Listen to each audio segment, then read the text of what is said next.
Good evening, everyone. Welcome back to Prepare Like a Pro. We had the same lecture last week, and we're going to be continuing that theme.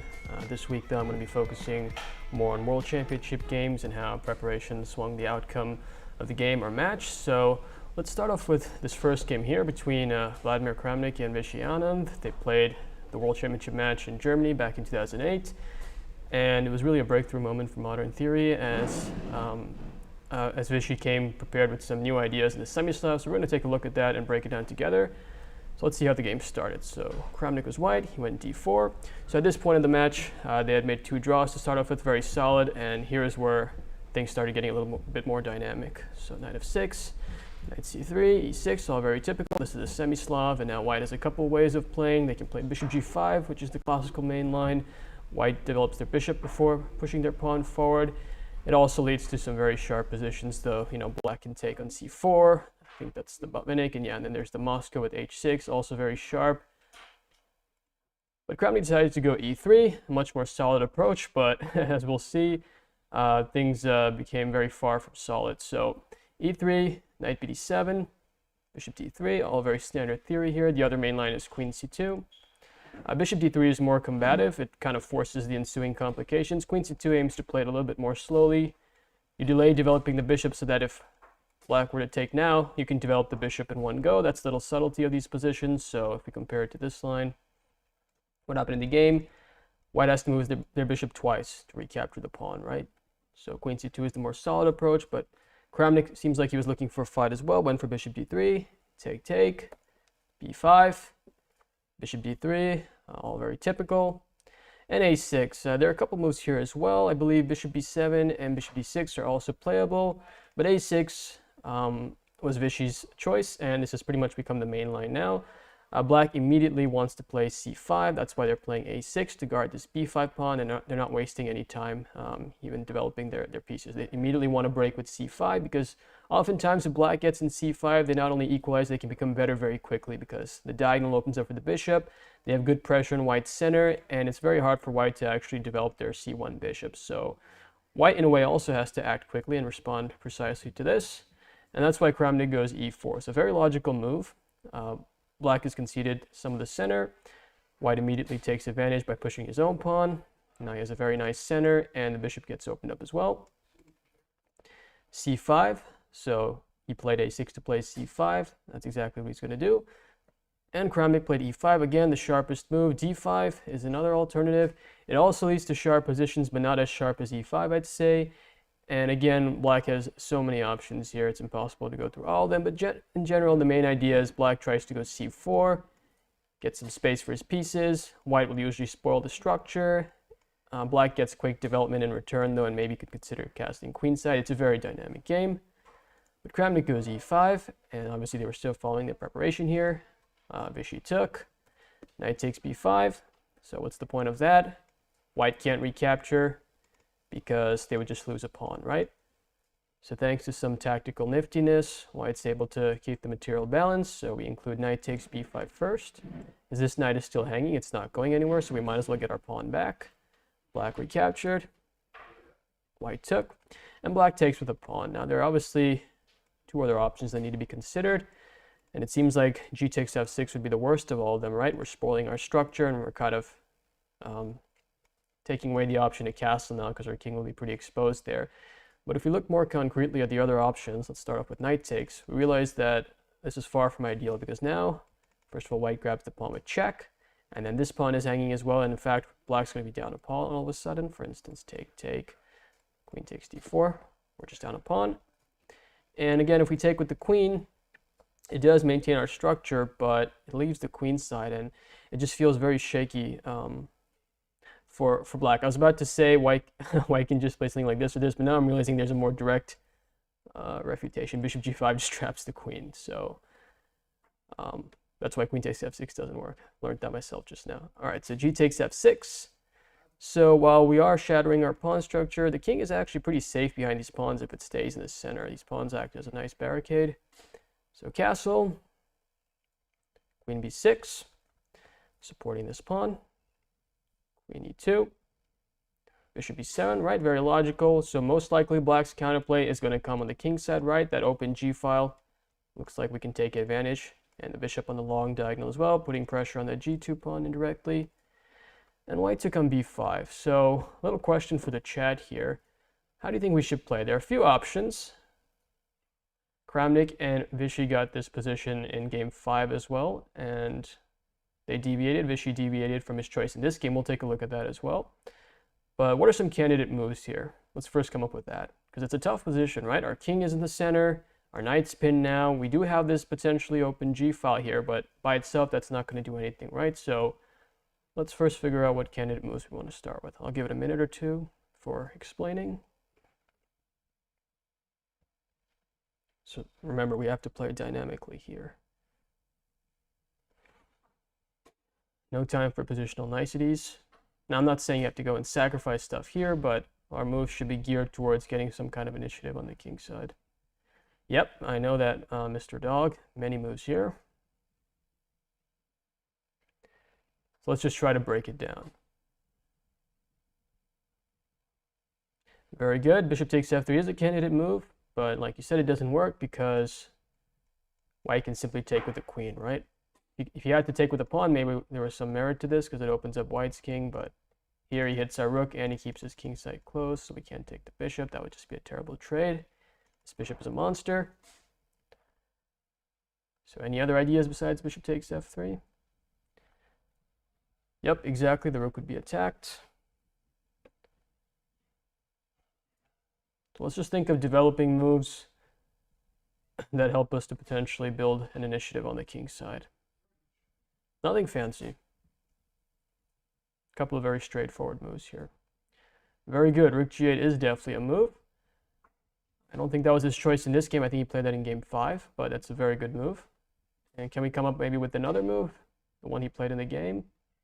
So again, just think development. How do you get your pieces looking at the king side?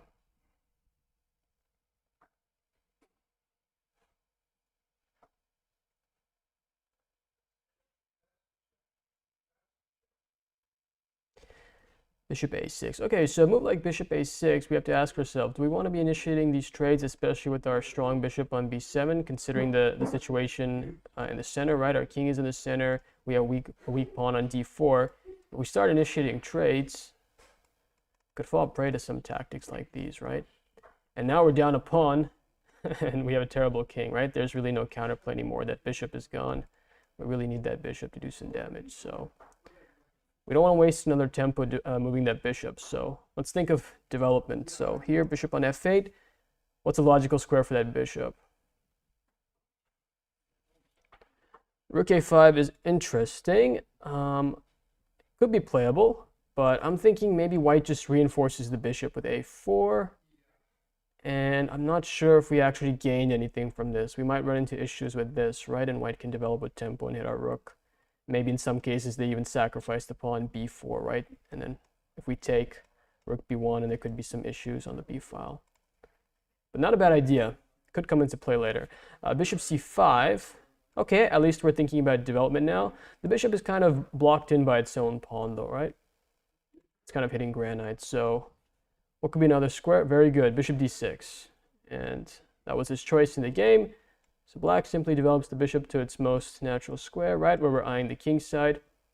And we're getting prepared to connect our rooks as well. Okay, so white played rook d1. They're going after this pawn. And black played rook g8. So again, we're tactically defending it. Now, if white were to take, that would be a terrible blunder, right? Because bishop takes f... Oh, wait, actually, maybe not bishop takes f3. Actually, let's try to solve this. I think I see some ideas here for black that punish rook takes d4. But let's get some discussion with the chat as well. I initially was going to play this, but then I realized, like, in the other line, the rook's hanging, so this wouldn't work. But I think there's some other tactical ideas we can exploit here. I see at least one good move for sure. Queen takes d4 is very interesting. I'm not sure it quite works, though, because I have the f1 square, right? And I don't think we have a good follow-up here. I think the king is running. It's going to get out towards the center of the board. But not a bad suggestion. I think we have something even simpler than that, though. It's connected to the move queen takes d4, but we need to do something first so that white will be unable to recapture.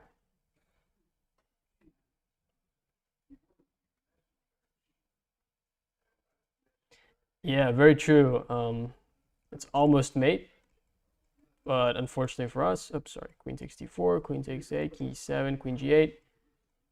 White always has bishop f1. It's just useful to keep that in the back of your mind when you're calculating the bishop on this diagonal. Back rank's never really a serious threat because of bishop f1. King e7, that's a very interesting move. Let's see. I think it maybe lets white off the hook though, because now, let's see, can I develop somewhere? I guess you're threatening bishop takes f3 now. So I guess I should deal with that first. The question is how. Not so easy, to be honest. Might be a good move, actually, king e7. I'm having trouble, actually, finding an obvious reputation for white here.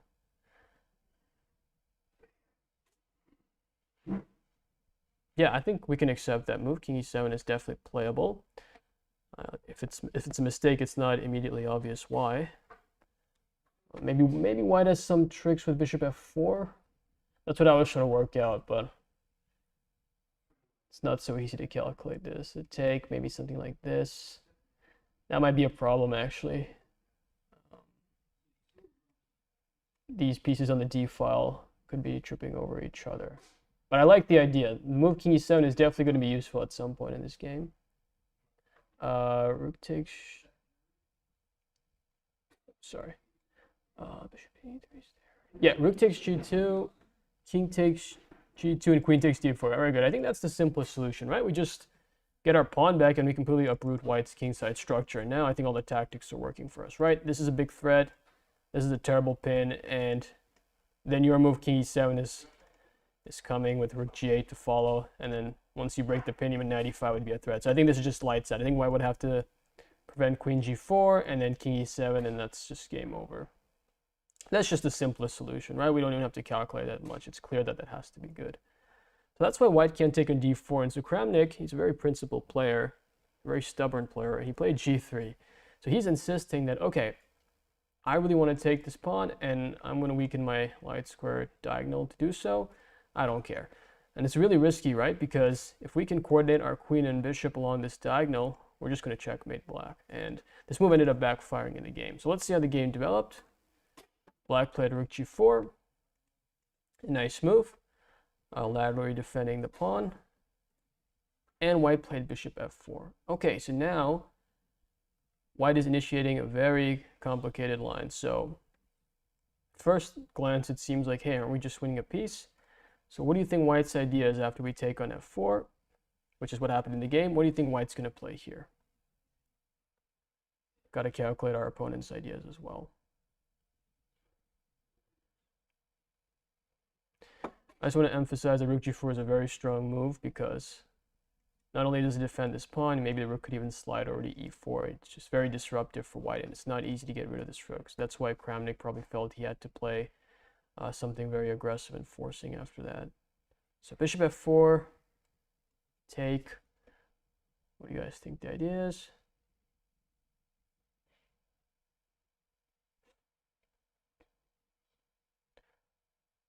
Rook takes d4. Oops, sorry. Okay, that's a candidate move. And what do we think black plays here now? We got to do some calculation now. It's a tough position. A lot of pieces are hanging, right? So we got this hanging, and we have this hanging.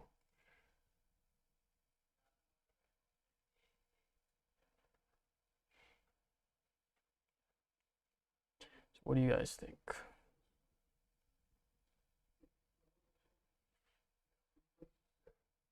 Yep, knight takes d4 is definitely the main alternative. Let's see if we can figure out what's going on after rook takes d4, though. Very tough position to evaluate. We literally have to calculate every move, every possible move here to figure out what's going on. We got to consider this. We got to consider some weird, funky bishop moves, which could lead to some discovery. Maybe it works, maybe it doesn't, but we have to check it. Bishop d6 saves the knight, but you give up the rook, right? I think that's more important, and I don't think we have a tactic after that or anything. So we can't pull the bishop back there.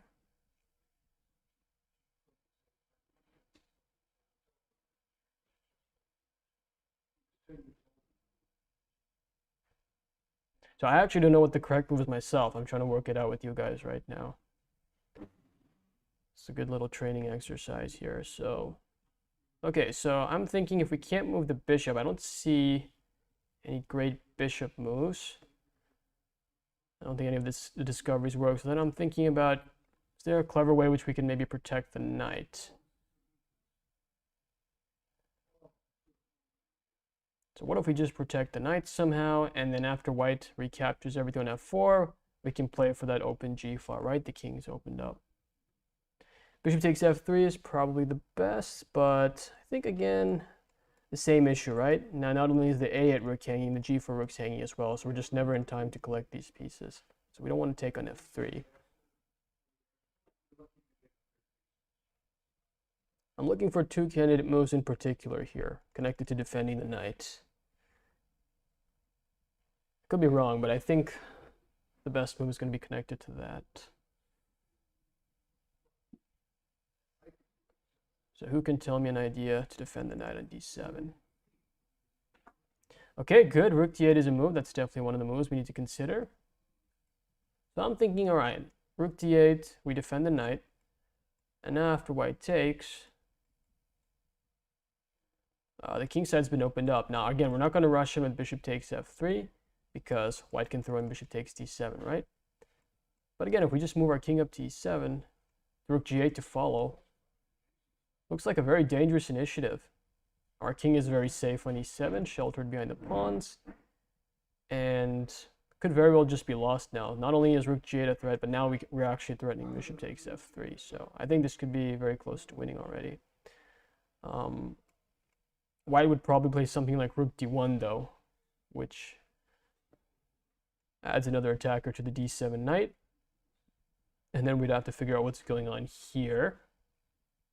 I'm not even sure myself, to be honest.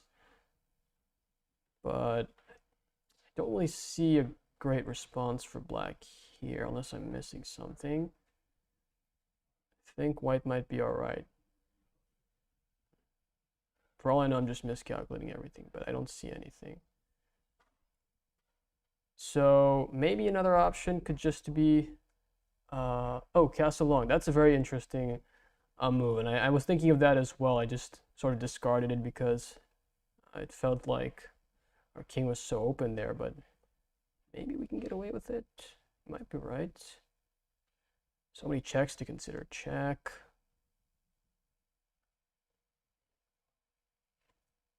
Maybe here. King b8. This is what I'm worried about, and white gets the piece back cleanly, I think. Or maybe not. Again, I have no idea here. The recurring theme of this position.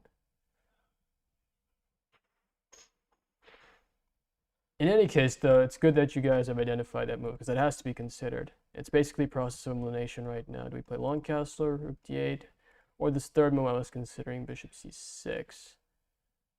I think our move is going to come from one of those options. So again, the same idea. I just want to break the pin, force white to capture.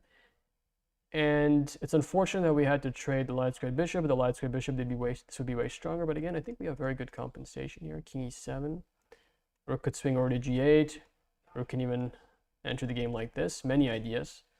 I think white is fighting for equality here. So as long as we're thinking along those lines, that's the main thing. We don't have to actually solve it right now, but we should be looking in the right direction. That's the main part.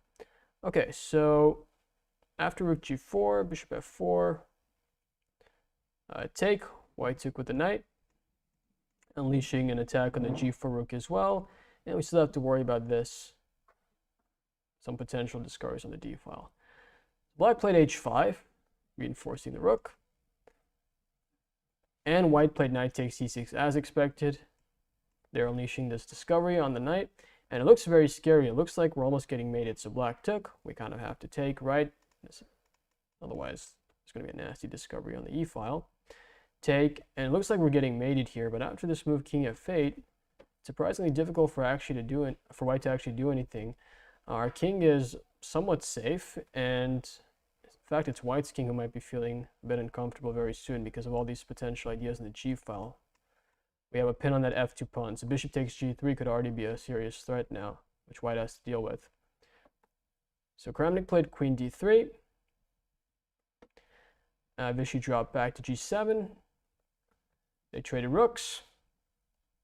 And finally, he grabbed this bishop here. Rook d8. Okay, so what's going on here? Black's down 2 pawns, but with white's open king, it's clear that it's white who's fighting to save the game here. Regardless of what the computer says, it's from a human perspective, it's very difficult to play this as white, such an exposed king. So queen e2, white has to keep the bishop protected. And king h6. So what could be the idea of king h6? The chat also. Why did we play king h6? Not only are we defending this pawn, what else are we threatening? G8. Rook g8, very good. Guessing you guys in the chat. Yep, rook g8, we're going to say that too. So rook g8 is obviously a big threat. And that's what Vishy does. He slides his rook there. Now things are very dire for white. This king is almost mated. So Kramnik played a4, very logical move to reinforce the bishop so he can free up the queen. Bishop g2 check was played, king e1, and bishop h3. So very cool maneuver. Pulls the bishop back to h3, so we can play rook g1 next. White played rook a3, hitting the bishop, check, king d2, queen d4 check. Every piece is entering the game now. King c2, okay, and who can calculate the win here now? There's a winning line. Let me just make sure this is the right position. Oh, sorry, one sec. It's a few moves ahead. Bishop g4 first. Yeah, it's here. And bishop f5. And who can calculate the winning move after bishop d3? Believe it or not, Black actually missed it in the game. And it's incredibly easy, I would say. I think you guys will nail this. There's nothing subtle about it. So Lenora, if you go rook c1 and I take your rook, the queen is still protected, right? Yeah, I think you realize that. Does rook g2 work? Rook g2 you would just take, right? And queen c4 check. It does exploit this pin here, but I'm not sure if we have a win. Let's see, what can white play? I can't go here because it's made, so I have to go here. And I'm not sure if we have a win after check.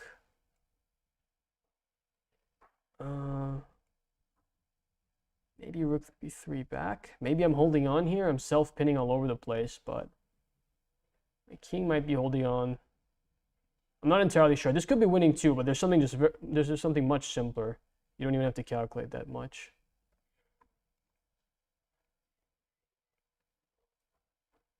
Queen c4 followed by queen c4. Yeah, but again, like I said, I think that rook c3 allows white to fight on. There's just a very easy way to end the game here. And it's really funny that the world champion also missed it.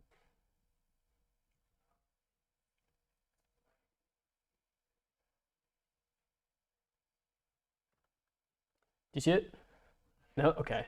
Just think simple, guys. So what are the simplest moves in the position to consider? Checks, captures, and attacks.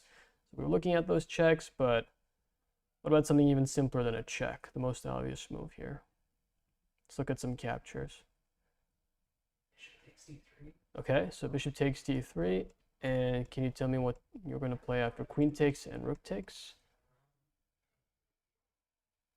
You could just take on f4, guys, but I don't think it's a good idea because I have this move, right? And I force a trade of queens. And if black has to trade queens, they're going to be losing, right? These pawns will roll down the board. So we have to mate white with queens on the board here. So right now we're considering bishop takes d3 check. Most obvious move, right? We just capture the bishop. Does that lead anywhere?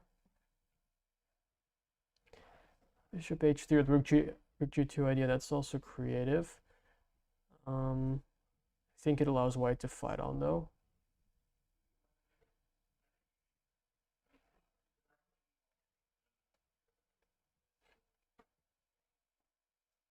So do you see what we do after rook takes d3? Queen c4. Okay, good. And if I go rook c3 there? So here, here, here. Can I go rook back?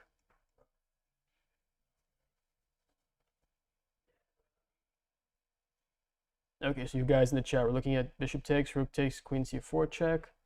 So what happens after rook c3 there, and what happens after king d2? Only 2 moves for white.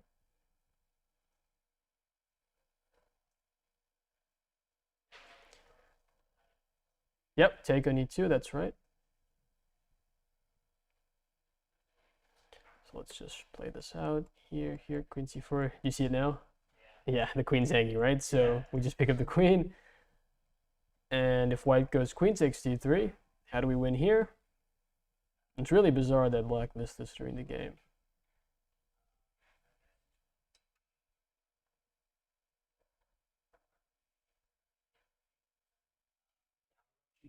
Yeah, very good, rook g2. And that's another reason why provoking f3 was so important and opened up the 7th rank. Sorry. G2, and white's just mated now, right? King d1, queen g1, and if he goes the other way, he gets mated from here, right? So again, it's really crazy that Vishy missed this. It's like a 2-move calculation. Instead, he played, I think, your move house. He played bishop h3, and I think that throws the win, but the defense is hard, and I think white was also in time trouble, so it's not surprising he didn't see it. This is how the game ended. White tried stacking their queen and creating counterplay with this, but it's just way too slow. The king is super exposed, and black was able to win the bishop as well, and with a couple of accurate checks, yeah, he resigned here. We're easily stopping this pawn. It's not even close. Like if he goes back, it's mate, and if he goes up here, well, we can just, the simplest is just to go check, and we can always just sit here. And with the light squared bishop, we can easily control. You did, house. One of the rare occasions where that was bad. So once again, just to re-emphasize, the winning move here was bishop takes d3, and rook d3, queen c4 leads to mate, and similarly here, queen d3, rook g2 leads to mate. So yeah, very nice win by black. Super combative for a world championship game, especially when you see how things are played now. Players are just ultra solid. No one really wants to take any risks. So this was an impressive showing by both players. And this line which Vishy played pretty much changed the nature of opening theory in this opening, and this is still the main line today, I think. It hasn't been refuted or anything. It's still the best line for black. So let's look at game 5 now. Same match, same opening, but game 5 with a little twist. So let me just load that. Okay, so Vishy's still +1 in the match. They drew game 4, I think. So now they're repeating the semi-Slav again. Okay, everything the same. And here is where I think Vishy deviated after bishop takes b5. So in the last game he played bishop d6. Now he goes for the other move, rook g8. So why is he deviating? Well, because if he plays bishop d6, what he played in game 3, he's a bit of a sitting duck, right? Kramnik would have certainly prepared something. And in these types of matches, that's the last situation you want to be in, right? Getting out prepared like that. So before Kramnik can show his improvement, Vishy shows his, which is rook g8. So he immediately puts the rook on the g file and delays developing this bishop. And white takes advantage by playing bishop f4 himself. And white probably feels pretty happy with this, because in the previous game that bishop was really annoying on d6, and now he's preventing us from developing to our most natural square. The bishop can also provide shelter for the king on the g file. So I like to think Kramnik was feeling happy about his position here. Okay, so Vishy offers the trade now, but it's not as scary because white just goes bishop g3, like I said, blocking the g file. Now if you take, white just takes back with either the h pawn. F pawn could be considered as well, but we have this d3 check issue right now. So yeah, hg3 is just simple enough. Now the king side is closed, the g file is closed, and I don't think this position is very good for black anymore. The d4 pawn's weak. We have an issue with this pin here. Our counterplay is sort of gone. So that's why he went f5. Rook c1. So what's the idea of f5? Very direct, right? We just want to kick this bishop. f4. I think this was still preparation from both, for both of them. Bishop h4, and he drops back. Again, very logical move. So bishop's done its job here. It supported f5, f4. Now we've cleared the way for the rook. This bishop's not really doing anything, so let's offer a trade. This bishop's pretty bad, actually. So bishop e7 was played, and Kramnik went a4. So if he takes on e7, that only helps black, right? We connect our rooks, and all of a sudden some threats could start forming on the g file. We could try to double our rooks. There could be some tactics with rook takes g2 that may come into play, so it's understandable why Kramnik played a4. There's no need to help the opponent. Vishy took, not really anything else you could do here. Our main plan is just to trade the bishops, get our rooks connected, and go for that kingside assault. So knight h4, king e7. Obviously, you do just have to consider a few things here. That moves like knight f5 aren't working because we just go king f6. King's just very safe. These pawns provide nice shelter still. Kramnik played rook a3. I understand the point. He's trying to swing the rook into the game somehow. But I think this would be more effective if there was no pawn on f4. Because if white could get the rook to g3, they'd be super happy, right? The g file is shut down, and black can't actually get to the g2 pawn. But here, it doesn't seem as effective. This move looks a bit strange to me now. F3 here is a suggestion. I don't think it quite works. The right knight takes f3, and with the rook reinforcing the f3 knight as well, I don't think any tactics work. So I don't think we need to sack our pawn just yet. Instead, he played rook c8. So this sort of highlights the drawback of the previous move. Now that white has left the back rank, this rook's unprotected. So Vishy switches gears here. Instead of going after the g file, they're still pretty well protected. It's not easy to actually get to the g2 pawn just yet.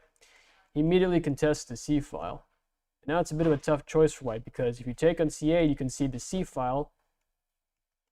And again, if you move the rook, that's also not ideal. The rook was very well placed on the open file. If it has to move, it's again a big concession. So Kramnik decided to give up the c file, and go back with the rook. So he's claiming, all right, I wasted some time, but I traded one pair of rooks, which makes it harder for black to actually get to the king side. And my two connected pass pawns should prove to be more effective than white's central pawns in the long run. So black played queen c5. It's a good move. Stops white from expanding with b4, right? Because if white gets in b4, a5, his counterplay is coming very quickly. So not only does this stop b4, it also takes even more control of the c file. Kramnik went queen g4, so he's going pawn hunting here. He has to be careful though, right? Because there could be back rank ideas in the future. Bishop f1 is always there to block, but he still needs to be careful. Queen e5, so Vishy simply protects the pawn, and maybe he's ready to go knight f6 next to kick the queen. White played knight f3, queen f6 back, and rook e1. So again, even though black's king is in the center, it's very safe behind these pawns, and a move like bishop takes d7 doesn't really change that. The king is still super safe on d7. White can't actually get to the queen. These pawns are quite strong, and this bishop's very strong as well. That's a common problem I see at the lower level, where people will look at this position and be like, yeah, but my king's out, which is true, but you have to look at things concretely as well, right? Chess is all about being concrete. There are general principles, but those are always overruled by the concrete factors on the board. So here the king is open, but there's no way for actually white to take advantage. White can't actually exploit it, so it's hardly a negative element of the position. So rook e1, rook c5. So now maybe white was sort of hinting at this, because now the e5 square can be used. The rook's protecting. Maybe not immediately. Maybe make a lift for the king first, and then you could consider this or this. So black played rook c5, covering that square. b4, hitting the rook, rook c3. So simply taking advantage of white's last move. What square does this weaken? The c3 square. That's a great outpost for the rook, and it also keeps an eye on the knight. Okay, and in typical Kramnik fashion, he went for a very, very risky tactic, considering he was very low in time here. So he took on d4. That was his big plan. Maybe the position's already tough, but I think there should have been ways for white to play a little bit more cautiously. But knight takes d4 was played. So first, let's figure out what's his idea. Why is he giving us the knight here? What could be the idea after queen takes d4? Let's try to visualize and calculate without moving the pieces. So knight takes d4, queen takes d4. What is white's idea? D1. Yep, very good. Rook d1. All right, so queen takes d4, rook d1. He's hitting the queen and the knight as well behind it. So if we move our queen, he wants to take our knight. Okay, so how should we respond here now?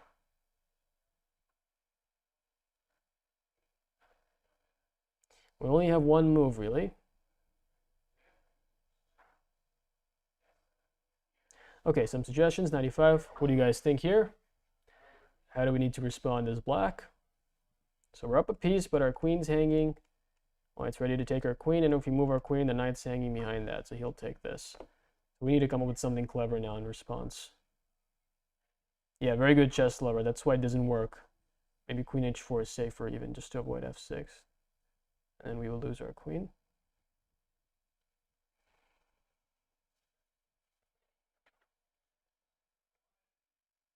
Yep, very good, William. Bishop f3, queen takes f3. So just some suggestions in the chat. Let me just show them this was an idea.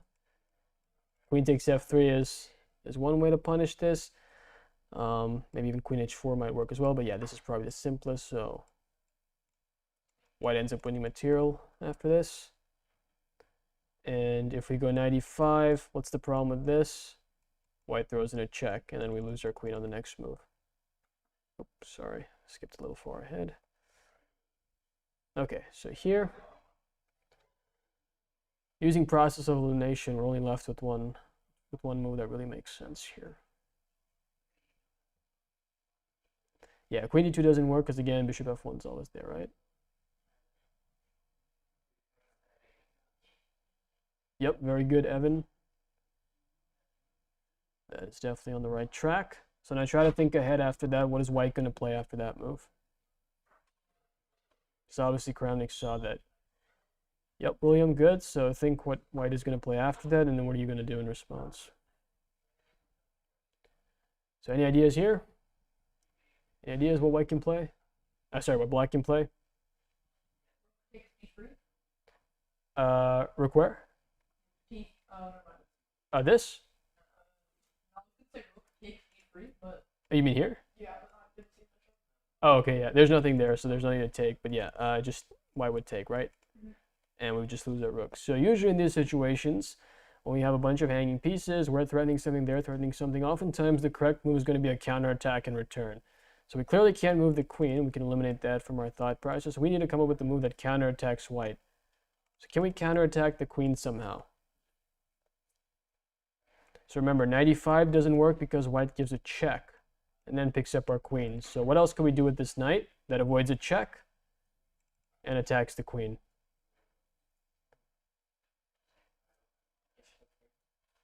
Okay, so bishop f3 was also suggested earlier in the chat, but queen f3, right? White has this clever move. So I'm fine sacrificing my queen temporarily because I'm getting your queen back, and then we have our hanging rook and a hanging knight as well. So over here? Yeah, very good. Knight f6. So we hit the queen, and there's no queen h4 check for white, so that means white has to take our queen. That's what he calculated. And rook d7 check. So this is white's big idea. They're getting the piece back. But Kramnik missed something here. So who can find the refutation to this entire line by white? Black to play and win. Rook over here? Okay, and bishop f1. So white has that bishop, right? We always said that the bishop on f1 prevents any back rank ideas. But with the knight on g4, we have a clever little tactic after that.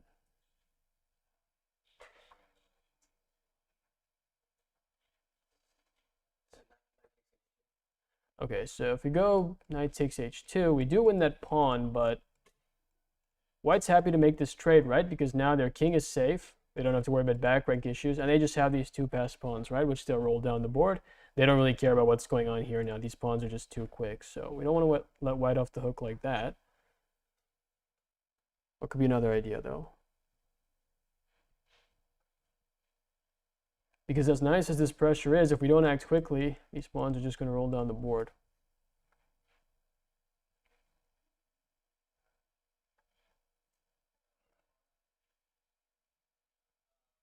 Yep, very good house. 95 here. That doesn't really do anything though, right? I mean, it's a nice square for the knight, but there's no threat, and maybe white's just going to make a lift for their king and try to come out.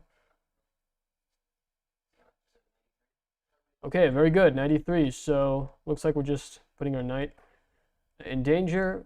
We have a threat of rook takes f1. They have to take. What do we play now? Yep. And what's our threat? Yep, very good. And can white stop that? Exactly, very good. So there's no way for white to stop this, and he resigned a few moves later. So very cool idea. Let's just go back and see how it unfolded again. So white went for this speculative sacrifice, knight takes d4, and he calculated that he's going to get the piece back with rook takes b7, but he missed after rook c1, bishop f1. Black has this killer move, knight e3, and it's all forced, and after f takes, there's just no way to stop e2. The bishop's pinned, and black's pretty much just going to get a queen, so he had to resign. A very nice finish to the game, and another example of how good opening preparation by Vichy gave him a big edge in the clock and later induced mistakes from his opponent. Kramnik again was low in time in this game, and that led to the decisive blunder. All right, so let's go to the next game.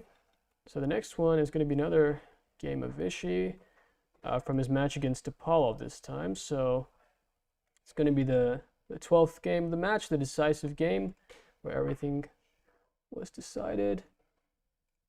Okay, so let's take a look. So the match was tied at this point. Both players had traded wins. It was a very exciting match. So the entire way Vichy was playing the Grunfeld,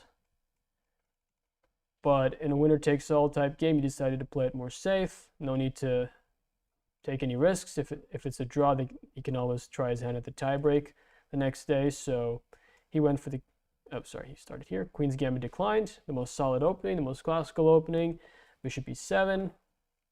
White played bishop g5. h6. All very typical opening stuff. Castle. e3, and this was probably a bit of a surprise for Topalov. Vichy went for a super old line, the Lasker variation with knight e4, played by Emanuel Lasker many years ago. I think typically what they play here is b6 these days to get the bishop out here, and then eventually hit back in the center with c5. Knight e4 is just considered to be slightly passive and worse for black, but Vichy was able to make it work in this game. So take, and Topalov played rook c1. So what's the point of rook c1? White doesn't want to play with this double pawn structure. They want to be able to capture with the rook, or it could maybe put pressure on the c file as well. c6, this is again theory here. Black just defends the pawn on d5. And white goes bishop e2, the most solid option.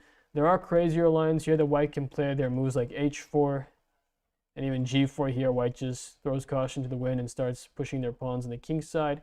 Leads to a much more double-edged game, and I'm guessing Topalov wasn't prepared for this, so he opted for something simpler, bishop e2, just developing the bishop, getting ready to castle. Okay, so knight takes c3, rook takes c3, dc4. So this is sort of the whole idea of the Lasker variation. Black trades out some pieces, captures this pawn here, and they go knight d7 with the idea to play e5, get a little break in the center, and he's claiming that, okay, I've traded off some pieces, I have less space, but it's still a very solid position for me in my structure. I have no real weaknesses, my structure is safe, and I think Vichy would be very happy with such a position, considering he has the black pieces, and he's probably not opposed to a draw. So castle. Okay, so he went b6, so that's the first wrinkle. e5 is the classical main line, but he went for b6. I think b6 probably is the modern solution. I'm pretty sure e5 is the old main line. So basically he's delaying this and saying, okay, I'm going to develop my bishop first, get it to the long diagonal, and maybe I'll try to break with c5 next. But I'm pretty sure the Lasker setup, the point was to go e5. He went b6 though, bishop d3, and c5. Okay, so what's the point of bishop d3? Why is white dropping the bishop back?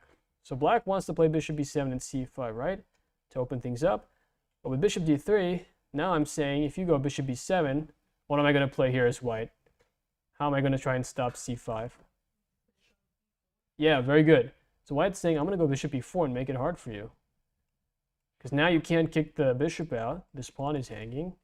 So you have to spend a tempo protecting the pawn. And now white has a few options. Probably the simplest is just to go queen c2. Attacking the pawn. Again, we can't play c5. The bishop's pinned. We don't have time to kick it out because the bishop takes c6, and it's a real problem now how we're going to defend this pawn.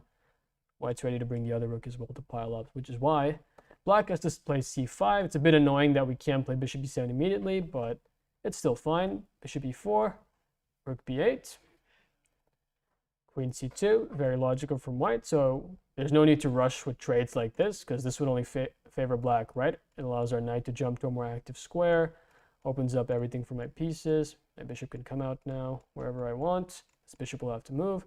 So white just maintains the tension, improves the queen, and in case the c-file eventually opens up, white's pieces will be better placed. Okay, so Vishy played knight f6. This is a very concrete decision. So he's saying, I'm going to accept this weakened pawn structure. Right, this pawn is isolated now and it looks very weak. It can't be reinforced.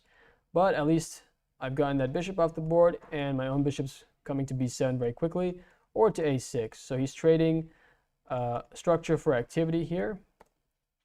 White dropped back, queen c2, protecting this pawn, attacking this pawn, and sidestepping bishop b7 with tempo. Nice move.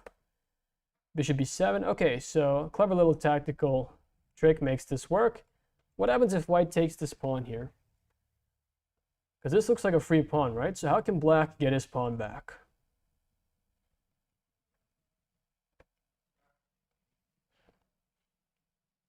It can be very easy to miss if you're white as well. You're thinking about this position and you're like, okay, black can't go bishop b7, I just take the pawn, but it's a very easy tactic to miss. Very good, William, that's right. Okay, g takes.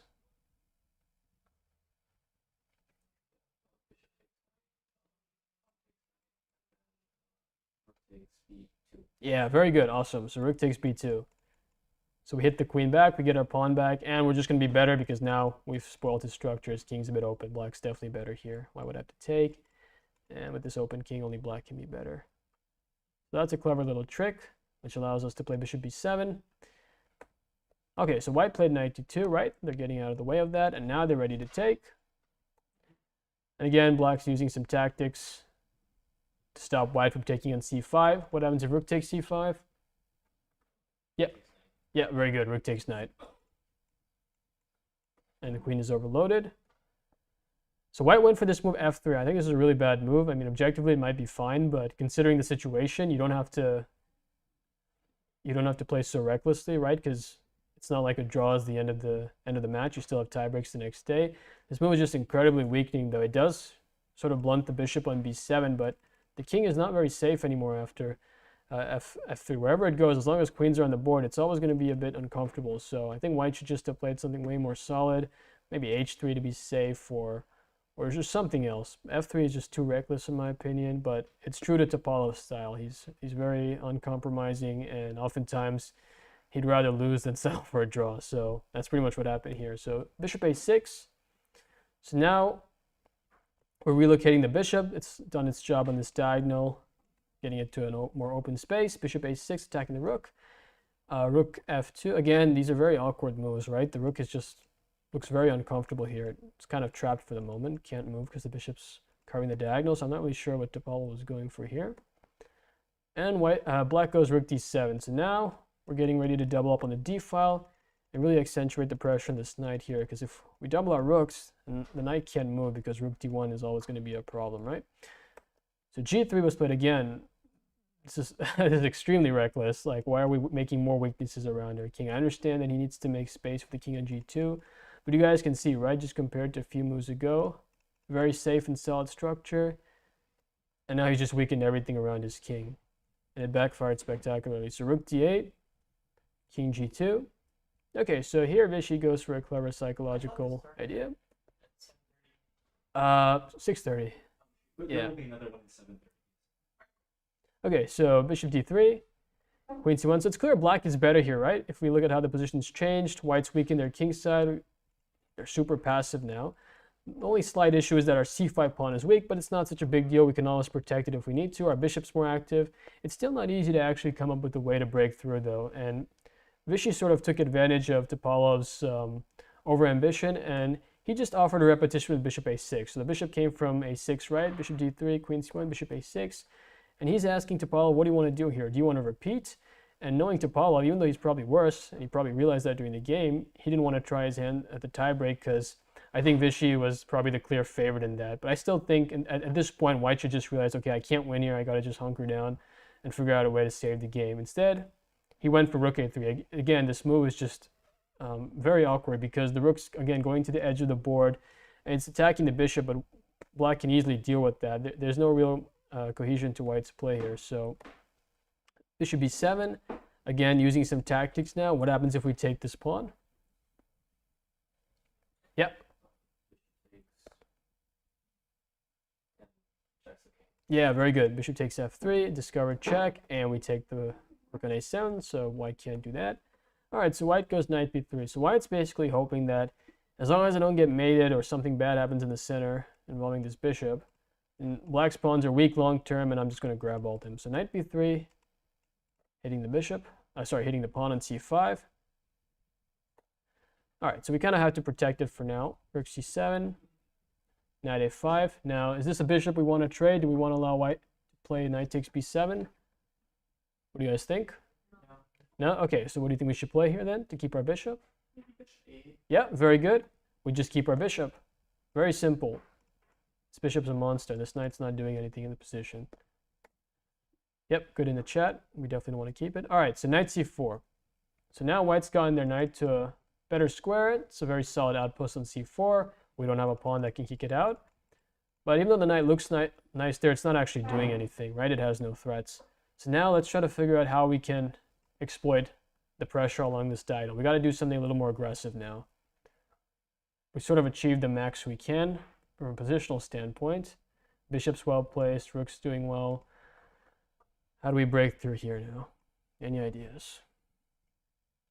Is g5, g4 too extreme? I think that's a very good idea. I'm not sure exactly what the computer says. I think g5 is definitely a good option that needs to be considered. I'm guessing White has to play g4 themselves or somehow stop that, maybe h3, h5, g4. But it looks very shaky, right, if White has to play this as well. We can even consider something like h4, and then if we can get our queen to this diagonal, the queen's going to enter to g3, right? And that's just going to be game over. So I think that's a good move. He didn't play g5, though. I think he probably side, but again, it's a bit of a risky move, right? Like, even though you know you're better, you don't want to take unnecessary risk in an elimination game. So he opted for the safer option, which has a similar idea. We want to go after this f3 pawn, try to undermine that. So what could be the other way of doing that besides g5? Yeah, very good, e5. And in the chat, someone said e5 as well. So he's sort of hinting at e4, forcing f4. So, okay, so let's just make a random move for White to demonstrate. Let's just say White plays this, e4. Obviously, we don't want to take, right? That would just be game over. Everything opens up. Now, this does close the bishop, but it's only temporary. So first of all, we've got this great outpost for our rook. We can just sit our rook there. But also, the bishop can slowly maneuver its way back to the king side. We could go bishop c6, bishop d7, get the bishop here, maybe even bishop b7, bishop c8. Eventually, this bishop's going to land here somehow. And long term, it's just going to be completely lost for White. So maybe allowing e4 is still White's best bet, but again, it optically looks terrible to allow that. So that's why Topalov played e4. So he's shutting down the bishop, or is he? Do we have a way to uproot that pawn on e4? Yep, very true, chess lover. Rook on a3 is not really doing anything.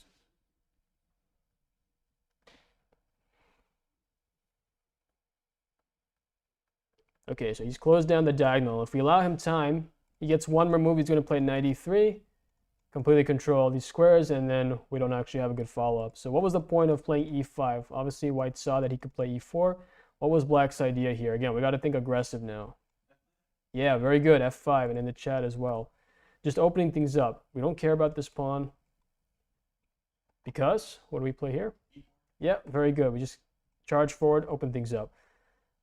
So f takes you, again, this is just crazy for White. He's just voluntarily allowing Black to open things up. I think the better defense was probably to try and reinforce this pawn. It's still obviously very bad for White, but this is just suicide, right? You can't allow Black to open up the bishop and the queen together. It's just completely lost now. So king h3. All right, what's a good move here now to keep the attack and the initiative going? So as crazy as white's been playing, his king is still somewhat holding on the corner of the board there. Queen G2. So that square is covered, right? We don't want to lose our queen, right? What about Rook D4? Okay, very interesting move. So what is your threat? So you could move to Queen G4. Mhm. So nothing else. Start an attack on the king. Yeah, very good. And it also has the added bonus of attacking the knight, right? Little double attack. All right, what's the chat saying? Okay, a few good suggestions. But yeah, Rook D4 I think is by far the best. Getting our rook into the game with tempo, double threat.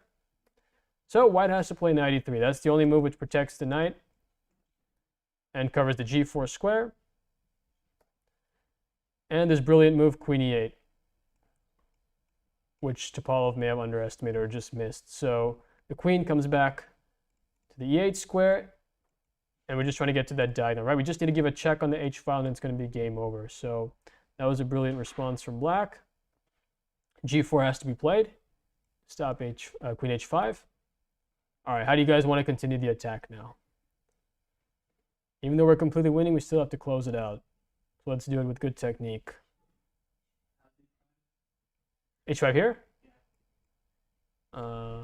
Looks pretty good. What do you guys think? We like h5? Okay. Yep, sorry. Yeah, so h5, again, just opening up the king side. Right, we're not wasting any time. We're just forcing more weaknesses in white's position. So what happens if they go g5? Queen E4. Yeah, very good. Queen e4. Now that this has been reopened, we just come back and it's mate. So again, white had to make this insane move. King h2. King h4. But there's no way this can work, obviously. So let's continue maybe calculating here. How do we want to keep up the pressure? Yeah, very important. The e5, e4 break. Without that, black wouldn't have had as much of an advantage. Okay, so we could take g4. I don't think there's anything wrong with that. There are a lot of good moves here. I'll just show you guys what he played. He played g5. He calculated a concrete line, which wins. So let's just see how that went. So white played f takes g6. If they play queen here, they're probably getting mated after queen e7, or there's also rook g7 here. The rook slides over, right? And then all sorts of threats. It's just mate. So he played f takes g6, queen takes g6, queen f1. All right, so white's barely hanging on here. Maybe trying to come in with rook f8. Rook takes g4 check, right? Because this is mate. King h3. Okay, and who can come up with the most artistic win here for black now? G2. That square is protected though, right? Rook takes g2. And then I think white would be winning, right? Because we don't have an actual follow-up here. We don't want to give up our bishop prematurely. Let's try to think what could be a mating pattern here. It's quite tough, so there's no rush. Okay, chess lover. So you have the right idea. So chess lover has suggested rook h4. So what's the point? He was probably thinking this is mate, but the knight's covering that square, right? But if we can make this idea work, then this is going to be unstoppable, rook h4 and queen g4. So what do we need to do first before we can play rook h4? It means we need to probably get rid of this knight somehow. So what's a move that could eliminate that knight and set up rook h4? It's very subtle.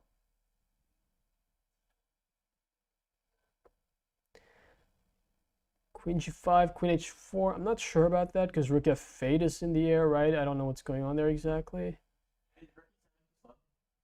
Okay, so let's look at rook e7. So what's your idea? Yeah, very good. So black is simply just saying, I want to take on e3 and go rook h4 and queen g4. The idea we discussed. And white's just defenseless against this. So in the game, he tried rook f8, king g7, knight f5 check. All right, and obviously he calculated this very carefully. Simply king h7. So we're not going to take the rook here. That might turn the tables. We just sidestep. We're not interested in the rook here. We're interested in mating. And now that we've gotten the knight out of the way, there's going to be no way to stop this. With the knight moving to f5, this is also a threat. So white played rook g3. Rook takes, H takes. Okay, and what can we play here? Queen G4, Rook G2. Okay. King G1.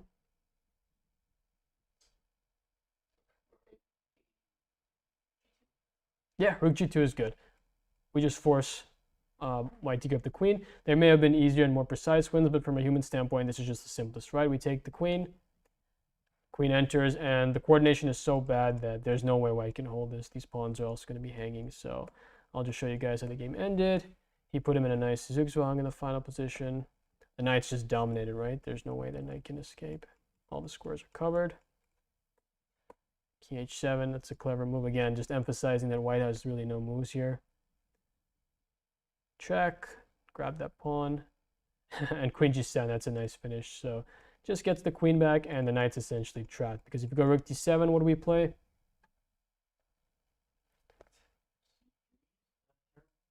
Oh, so if we play c3 first, white might win now, right? You lose the queen. Queen G4 check. Yeah, very good. Just queen g4 check. That was his idea. And we pick up the rook. And there's no way white can use this discovery because he didn't check. So that's how the game ended, and Vishy was able to defend his title again. So again, another example where clever opening preparation allowed Vishy to get a character of the game which is more favorable for him. Any questions? Yeah. Sure. Yep. Here? Okay. Over here?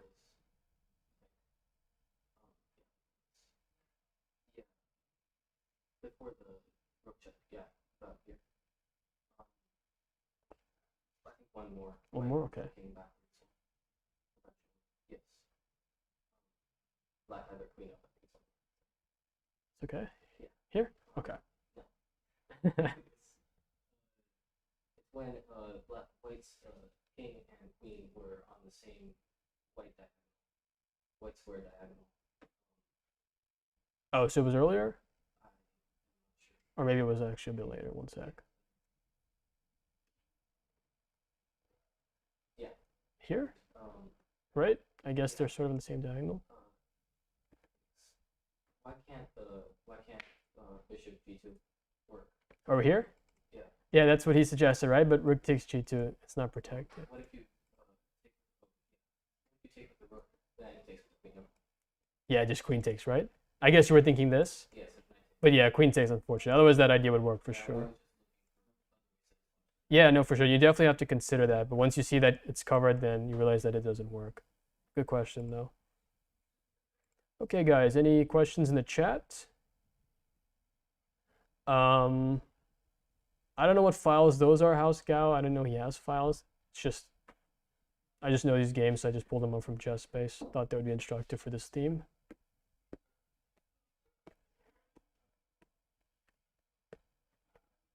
But it'd be cool if he's annotated these games as well. I might have to check that out. Was there anything better than rook g2? Probably, like I said. It feels like there should have been something more clean than just simply winning the queen, but again, you want to look at it from a human perspective sometimes, right? Just the simplest position that you know you can win on autopilot, you just take the queen and then you don't have to calculate anything, right? You can just easily pick up white's pawns with the queen later. And it's also a world championship match, right? So much riding on it. Why risk a miscalculation in some complex, winning variation? Just go for the simplest option and you can win it on autopilot then.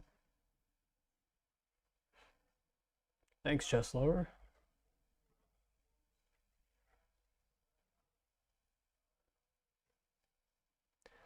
Okay, if that's it, then I think we're going to head out. Thanks, guys, for tuning in. It was a lot of fun. Thanks also to the audience for joining. And I'll see you guys next time.